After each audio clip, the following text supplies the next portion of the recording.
Hello everyone, I am Sulekha Sahu. Welcome on my channel Sugyan the ray of knowledge. अपनी आज की इस वीडियो में हम बात करने वाले हैं जो कि टीजीटी पीजीटी को लेकर के है। उसकी ऑफिशियल नोटिफिकेशन आ चुकी है। इसका पार्ट 1 मैंने पहले ही बना दिया है। अगर आपने नहीं देखा है तो आई बटन पर लिंक है, वहाँ पर आप जाकर देख सकते हैं। ये पार्ट 2 है, ठीक है।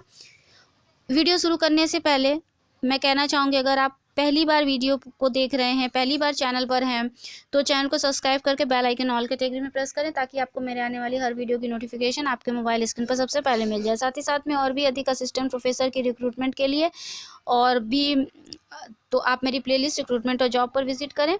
इसके अलावा पीएचडी और सिलेबस और यूजीसी नेट और बहुत सारी प्लेलिस्ट इस चैनल पर अवेलेबल है। वहाँ पर आप जाकर के वीडियो को देख सकते हैं। चैनल टोटली हायर एजुकेशन को समर्पित है।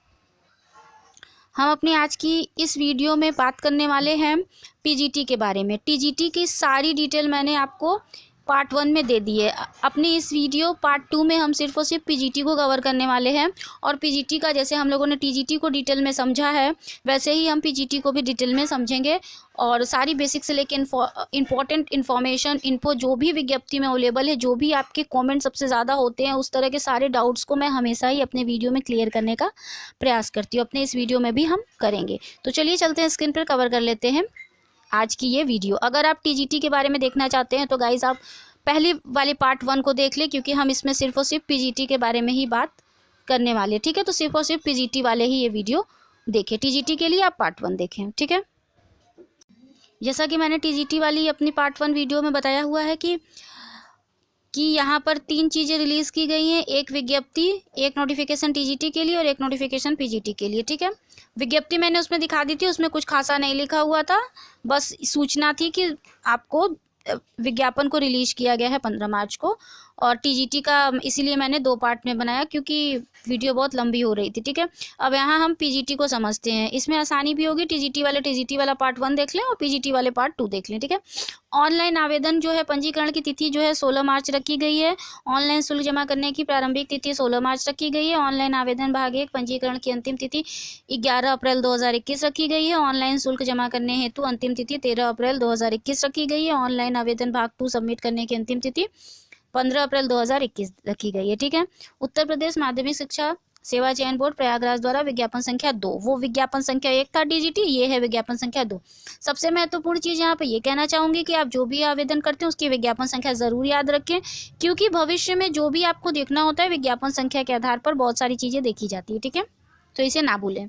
के माध्यम से प्रदेश के सहायता प्राप्त अशासकीय महाविद्यालयों में प्रवक्ता के रिक्त पदों 2595 पदों के विषयवार वर्गवार बालक एवं बालिका संस्था हेतु अनारक्षित व आरक्षित श्रेणीवार रिक्तियों का विवरण सारणी संख्या 1 में दिया गया है।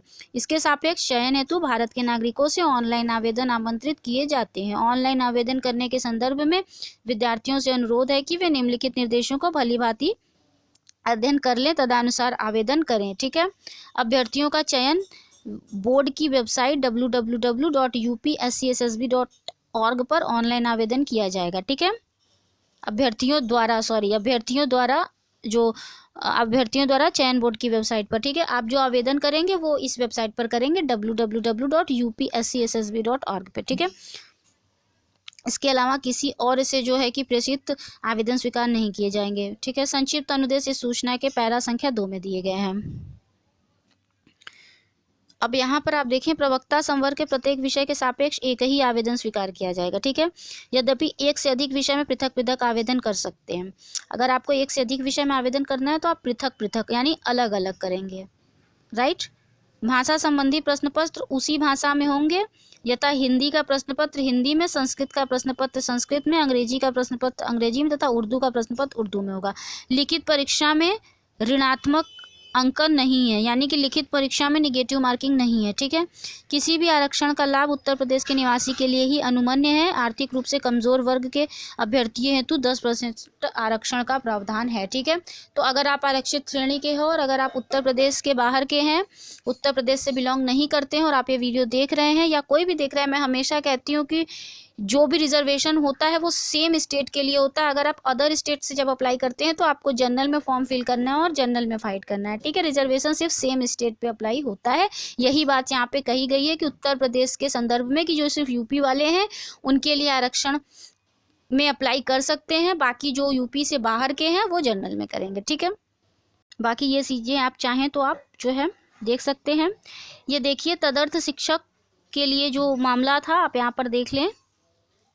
और अभ्यर्थी प्रत्येक प्रकार से पूर्ण आवेदन इसके सापेक्ष शुल्क जमा करने के पश्चात आवेदन सबमिट करने की अंतिम तिथि 15 अप्रैल 2021 तक ऑनलाइन सबमिट करना सुनिश्चित कर लें। ठीक है, आप यहाँ से वीडियो पॉज करके देखते जाएं दोस्तों। हम लोग जो है अति इम्पॉर्टेंट और जो है कि बेसिक भी जो कि सच में आवश्यक है आपके फॉर्म फिलिंग में हेल्प करेगी उसे ही कवर करेंगे। ठीक है, जैसा कि हम लोग रिजर्वेशन को कवर किया है, अभी बहुत सारी चीज़ें हैं जो हम लोग 1 बाय 1 कवर करते ही चले जाएंगे। अब यहाँ पर देखिए जो दिया हुआ है इसे आप ध्यान से देखें कि यूज़र इंस्ट्रक्शंस, व्यू एडवर्टीजमेंट और अप्लाई। ठीक है, आवेदन हेतु अप्लाई पर क्लिक करना होगा। ऑनलाइन आवेदन करने का कार्य 3 चरणों में किया जाएगा। ठीक है, कैंडिडेट रजिस्ट्रेशन, फीस का भुगतान और फॉर्म सबमिशन। अब ये डिटेल जो है आप यहाँ से वीडियो पॉज करके देख लें, या तो फिर आप स्वयं इसे डाउनलोड कर लें PDF को। ठीक है, ये www.upscssb.org से आराम से डाउनलोड हो जाएगी। मैंने जब नोटिफिकेशन जो इसके पहले वाली थी जब जो रद्द हो गई उसमें आपको बताया भी था कि कैसे डाउनलोड करना है। मैं हमेशा ही बताती हूँ तो आपको पता ही होगा। यहाँ पे अनरिजर्व में आपको टोटल 750 रुपये देने हैं, EWS में 650, अन्य पिछड़ा वर्ग OBC में 750, अनुसूचित जाति 450, अनुसूचित जनजाति 250 रुपये। ठीक है, बाकी चीज़ों के लिए अगर आप इन कैटेगरी से बिलोंग करना चाहते हैं तो आप यहाँ पे पढ़ लें। ठीक है, ये तो थी फीस की डिटेल। ठीक है, फीस। ठीक है, तृतीय चरण फॉर्म सबमिशन। फ़ोटो से संबंधित डिटेल ज़रूर देखा करें। बहुत ज़्यादा कमेंट करते हैं आप लोग कि मेरी फ़ोटो अपलोड नहीं हो रही है, क्यों नहीं हो रही है, मेरी फ़ोटो सही है, ठीक है, फिर क्यों नहीं हो रही है। अगर आप इसकी स्पेसिफिक साइज़ के अनुसार अपनी फ़ोटो का कम नहीं करते हैं, ज़्यादा है तो, या बहुत कम है तो उसे थोड़ा बढ़ाते नहीं है, ठीक है, तो वो नहीं लेता है। तो जो डायमेंशन यहाँ पर दिया गया है उसका पूरा का पूरा ख्याल रखें। ठीक है, रिक्त पद आयु सीमा देख लें। 1 जुलाई 2021 को 21 वर्ष से कम ना हो। शैक्षणिक योग्यता वीडियो पॉज करके देख ले। अभी हम लोग विषय वार जो है देखेंगे। प्रवक्ता संवर्ग सैलरी 47,600 से 1,51,100 रुपये। पे लेवल 8, ग्रेड पे 4,800। ठीक है, आरक्षण देख लें यहाँ पर।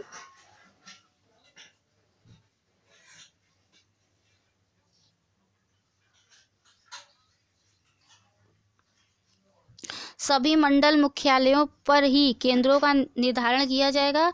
अभ्यर्थी को कोई भी परीक्षा केंद्र आवंटित किया जा सकता है। परीक्षा केंद्र, समय सारणी और अनुक्रमांक आदि की सूचना यथा समय दी जाएगी।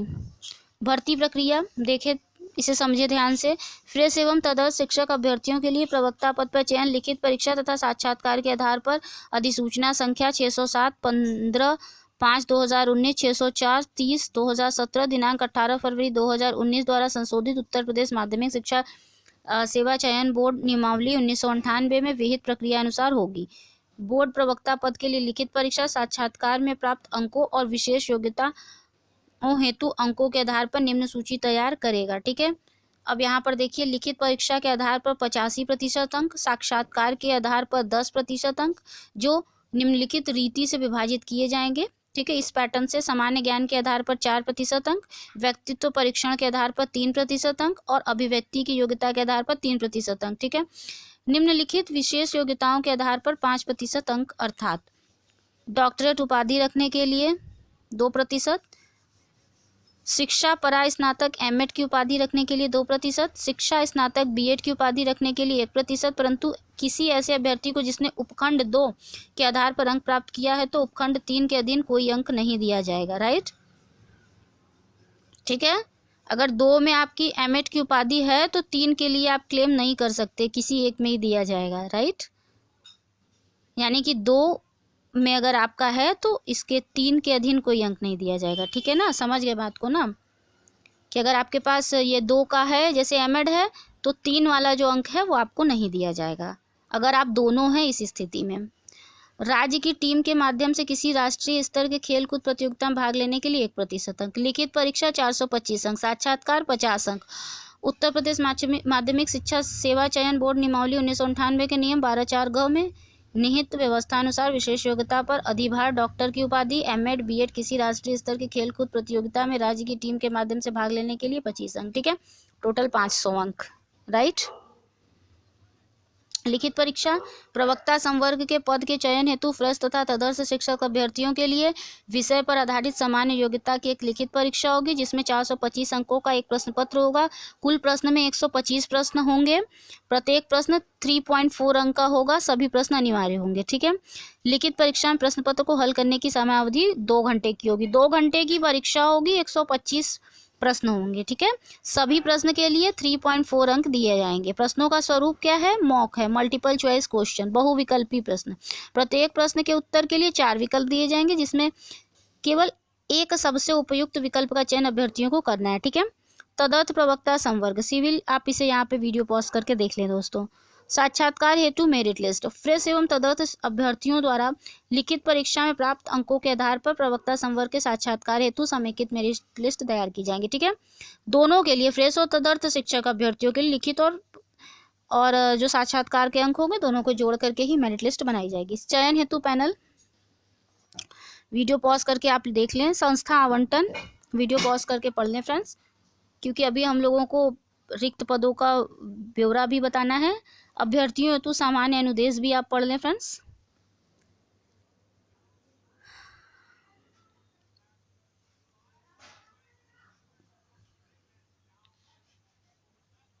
अब सबसे इंपॉर्टेंट चीज पर हम आ चुके हैं। सारणी संख्या 1 का प्रवक्ता बालक वर्ग। ठीक है। मैं सिर्फ टोटल बताऊंगी फ्रेंड्स, कैटेगरी वाइज आप स्वयं देख लें। हिंदी में 363, गणित में 98, गृह विज्ञान में 2, अर्थशास्त्र में 143, इतिहास में 68, इंग्लिश में 269, कला में 49, नागरिक शास्त्र में 153, भूगोल में 250, मनोविज्ञान में 35, शिक्षा शास्त्र में 25, समाजशास्त्र में 67, संस्कृत में 232, बहुत अच्छे पोस्ट हैं संस्कृत में भाई। जीव विज्ञान में 108, भौतिक विज्ञान में 148, रसायन विज्ञान में 160, बहुत अच्छे पोस्ट हैं भाई। और शारीरिक शिक्षा में 11, वाणिज्य में 45, कृषि में 38, सैन्य विज्ञान में 10, तर्कशास्त्र में 7, टोटल 2281। ठीक है। अब सारणी संख्या 1 ख प्रवक्ता बालिका वर्ग। राइट।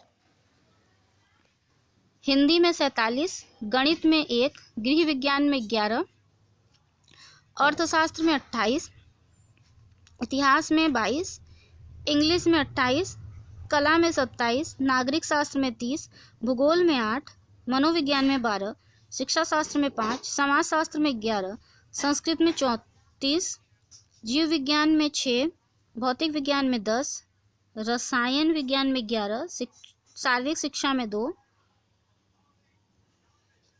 संगीत गायन में 9, संगीत वादन में 12, टोटल 314 पोस्ट है। ठीक है। अब आप कहेंगे कि जो बालक वर्ग है उसमें 2281 है, बालिका में 314 है। हमेशा ही बालिका वर्ग में कम सीटें रहती हैं फ्रेंड्स। सबसे इम्पोर्टेंट चीज़, अब मैं यहाँ एक चीज़ बताना चाहूँगी, अहर्ता, अधिमानी अहर्ता। आपके पास अहर्ता, पहले तो अहर्ता को समझ ले, ये होती है एसेंशियल क्वालिफिकेशन। ठीक है। मिनिमम क्वालिफिकेशन जो कि अनिवार्य है, इसके बिना आप अप्लाई ही नहीं कर सकते हैं। वरीयमान अधिमानी अहर्ता नहीं भी है तो आप अप्लाई कर सकते हैं। ठीक है। तो आप कंफ्यूज ना हो। मैं वीडियो को स्क्रॉल कर रही हूँ पेज को, वीडियो में आप जो है कि अपनी अहर्ता को देखते जाएं विषयवार, वीडियो पॉज करके।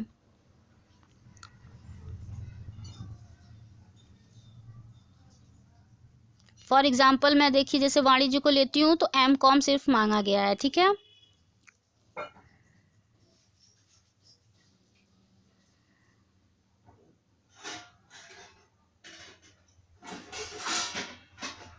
अब यहाँ पे समाजशास्त्र को उठा ले तो MA समाजशास्त्र, प्रशिक्षण वरीयमान अथवा समाजशास्त्र में त्रिवर्षीय पाठ्यक्रम के साथ BA ऑनर्स। ठीक है।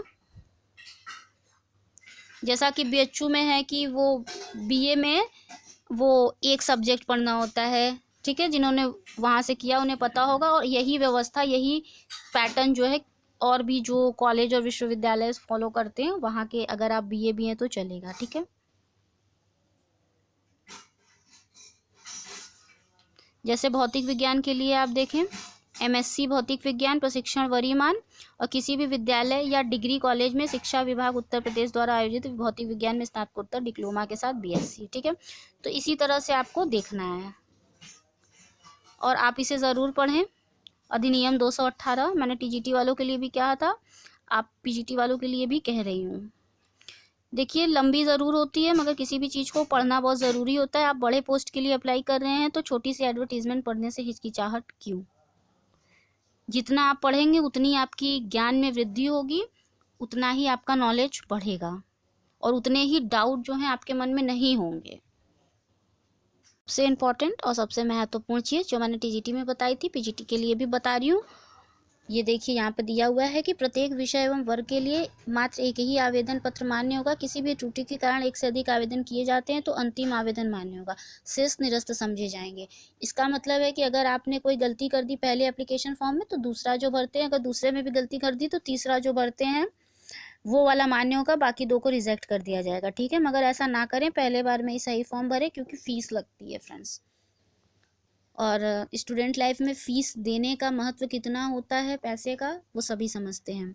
और सबसे इम्पॉर्टेंट, महिला अभ्यर्थी बालक एवं बालिका दोनों वर्गों के विद्यालयों के लिए पात्र हैं, परंतु आवेदन पत्र में वांछित किसी एक वर्ग बालक या बालिका का ही यथास्थान उल्लेख करना आवश्यक है। किसी एक विषय में एक समय में केवल एक ही वर्ग बालक या बालिका में आवेदन मान्य होगा। ठीक है, जैसे कि अगर आप फीमेल हैं, अर्थशास्त्र के लिए अप्लाई कर रही हैं, तो आप बालक वर्ग में अप्लाई करना चाहती हैं तो बालिका वर्ग में अप्लाई नहीं कर सकती हैं। ऐसा नहीं कर सकती हैं कि आप बालक बालिका दोनों वर्ग में अर्थशास्त्र से अप्लाई कर देंगी। ठीक है, ये मैंने सिर्फ एक सब्जेक्ट का उदाहरण लिया है, ये मान्य सभी विषयों पर होगा। ठीक है, कोई भी पुरुष अभ्यर्थी किसी भी बालिका संस्था में किसी अध्यापक के पद पर नियुक्त के लिए पात्र नहीं होगा, परंतु यह बात संगीत विषय के लिए किसी नेत्रहीन अभ्यर्थियों हेतु लागू नहीं होगा। ठीक है, कोई भी पुरुष वर्ग जो है महिला कैंडिडेट के सीट के लिए और नियुक्ति के लिए पात्र नहीं है तो वो नहीं भरेंगे फीमेल वर्ग में कोई भी पुरुष फॉर्म। ठीक है, महिला वर्ग में आप फॉर्म नहीं भरेंगे। और परंतु यह बात संगीत विषय के किसी नेत्रहीन अभ्यर्थी हेतु लागू नहीं होगा। ठीक है, तो अगर आप संगीत विषय से हैं और जो है कि नेत्रहीन हैं तो आपके ऊपर यह बात लागू नहीं होती है, आप भर सकते हैं। महिला अभ्यर्थियों में भी फॉर्म आप भर सकते हैं, पुरुष वर्ग के हैं तो भी, सिर्फ और सिर्फ संगीत विषय के नेत्रहीन लोगों के लिए। ठीक है, ये ऐसा इस एडवर्टीजमेंट में लिखा हुआ है। ठीक है, मैंने आपको बेसिक से लेके सारी इंपॉर्टेंट डिटेल जो भी फॉर्म फिलिंग के लिए आवश्यक थी मैंने आपको सारी की सारी बताई हैं। फिर भी कुछ रह जाता है तो आप हमसे पूछ सकते हैं। चैनल को नए हैं तो सब्सक्राइब कीजिएगा, वीडियो अच्छी लगी तो लाइक कीजिएगा, ज़्यादा से ज़्यादा शेयर कीजिएगा। Thank you so much for watching my channel. Stay tuned until the next video. Take care all of you, bye bye.